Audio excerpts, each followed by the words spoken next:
আসসালামু আলাইকুম। Asia cup super 4-এ আগামী 24 তারিখে মুখোমুখি হতে যাচ্ছে বাংলাদেশ বনাম ইন্ডিয়া। বাংলাদেশ সুপার 4-এ এখন পর্যন্ত একটি ম্যাচ খেলেছেন শ্রীলঙ্কার বিপক্ষে, একটিতে কিন্তু জয়লাভ করেছে। অন্যদিকে ইন্ডিয়াও কিন্তু এই সুপার 4-এ এখন পর্যন্ত একটি ম্যাচ খেলেছেন, যেখানে তারা একটিতে জয়লাভ করেছে। 24 তারিখে এমন একটি খেলা হতে চলেছে যেখানে যেই জয়লাভ করবে সেই কিন্তু চলে যাবে এশিয়া কাপ ফাইনালে, আর যে পরাজিত হবে তার আরেকটি চান্স থাকবে। যদি বাংলাদেশ পরাজিত হয় তাহলে সুপার 4-এর লাস্ট ম্যাচ কিন্তু পাকিস্তানকে হারাতে হবে, আর অন্যদিকে যদি ইন্ডিয়া পরাজিত হয় অবশ্যই কিন্তু তাদের শেষ ম্যাচে শ্রীলঙ্কার বিপক্ষে জয়লাভ করতে হবে। সমীকরণের মাধ্যমে কিন্তু তাদের ফাইনালে যেতে হবে। তার আগে আমরা একটু বলে নেই, বর্তমান টি-20 র্যাঙ্কিংয়ে ইন্ডিয়া রয়েছে 1 নম্বরে আর বাংলাদেশ রয়েছে 9 নম্বরে। তাহলে কেমন হতে পারে এই 24 তারিখের টি-20 ম্যাচটি? বাংলাদেশ এবং ইন্ডিয়ার মধ্যে সর্বশেষ টি-20 সিরিজ অনুষ্ঠিত হয়েছিল 2024 সালে অক্টোবর মাসে, প্রায় 1 বছর আগে।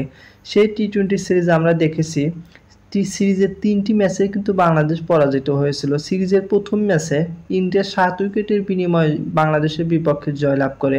সিরিজের দ্বিতীয় ম্যাচে বাংলাদেশের বিপক্ষে তারা 86 রানের ব্যবধানে জয়লাভ করে এবং সিরিজের লাস্ট ম্যাচে 133 রানের ব্যবধানে জয়লাভ করে। আর তাছাড়া টি-20 ম্যাচ হিসেবে বিবেচনা করলে বাংলাদেশ এবং ইন্ডিয়ার মধ্যে এখন পর্যন্ত 17 বার টি-20 ম্যাচ অনুষ্ঠিত হয়েছে, যার মধ্যে ইন্ডিয়া 16 বার জয়লাভ করেছে, অপরদিকে বাংলাদেশ কিন্তু মাত্র 1 বার জয়লাভ করেছে। তাহলে বোঝাই যাচ্ছে বাংলাদেশ ইন্ডিয়ার বিপক্ষে টি-20তে খুবই দুর্বল। কিন্তু বাংলাদেশ টি-20তে বর্তমানে বেশ ফর্মে আছে, কারণ এশিয়া কাপে তারা এখন পর্যন্ত 4টি ম্যাচ খেলেছেন, যেখানে তারা 3টিতে জয় এবং একটিতে কিন্তু পরাজিত হয়েছেন। বাংলাদেশে বর্তমানে বেশ কিছু আন্তর্জাতিক মানের খেলোয়াড় আছে, তাদের মধ্যে অন্যতম তানজিদ হাসান তামিম, সাইফ হাসান, লিটন কুমার দাস, তাওহিদ উদয়, তাসকিন আহমেদ এবং মুস্তাফিজুর রহমান সহ আরও অনেকেই। তারা যদি সামান্য একটু ভালো করতে পারে তাহলে কিন্তু বাংলাদেশ বেশ এগিয়ে যেতে পারে এবং কি ইন্ডিয়ার বিপক্ষে জয়ও তুলে নিতে পারে। আর জয় তুলে নিলেই আমরা কিন্তু এশিয়া কাপের ফাইনালে চলে যাব। আর আমাদের এই চ্যানেল থেকে ফুটবল এবং ক্রিকেটের যাবতীয় হাইলাইট এবং তথ্য বিশ্লেষণ করা হয়।